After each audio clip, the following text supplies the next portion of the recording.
maka sekiranya harga emas turun, ia sedikit pun tidak akan mengurangkan jumlah bilangan emas yang kita miliki. Betul? Dan sekiranya harga emas naik melambung tinggi, ia sedikit pun tidak akan menyebabkan bilangan emas yang kita ada bertambah.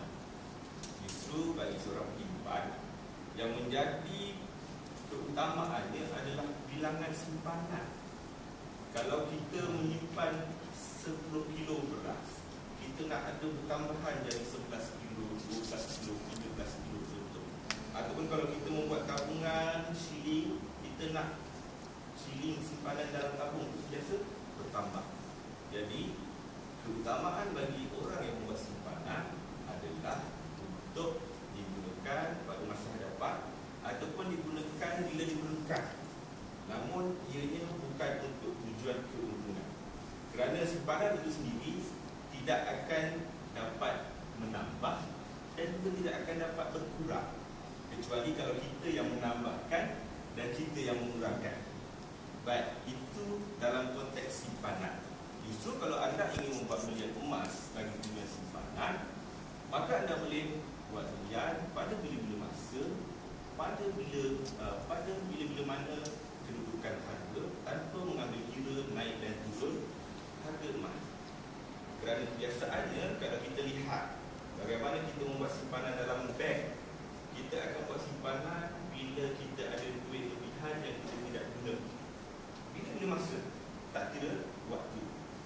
Dan kita akan keluarkan tunai tersebut pada bila-bila masa yang kita perlukan. Konteksnya sama dalam simpanan emas, cuma yang berbeza adalah wang tunai tersebut ditukar wajah kepada bentuk emas. Bermakna kalau bila-bila masa, katakan setiap bulan ada lebihan tunai dan kita ingin membuat simpanan tunai tersebut, ingin tukarkan dalam bentuk emas dan ingin buat simpanan emas, maka setiap bulan kita boleh beli emas dan kita simpan. Dan dengan cara itu kita akan ada pertambahan emas setiap bulan. Dan kita cuma perlu jual pada bila mana kita perlukan tunai, dan jual pula setakat yang kita perlu sahaja. Nah, biasanya kalau kita buat simpanan tunai di bank, kita cuba akan bawa keluar dengan sekadar jumlah yang kita perlu sahaja, betul? Dan sama juga dengan simpanan emas.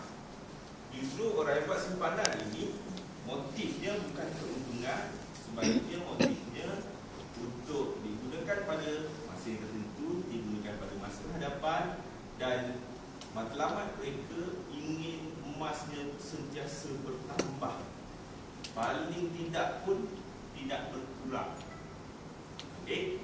Nah, dalam konteks sekarang ini, tuan-tuan dan puan, apa-apa saja aktiviti yang melibatkan simpanan, disebabkan ianya tidak mendatangkan keuntungan, maka ianya tidak akan memberikan apa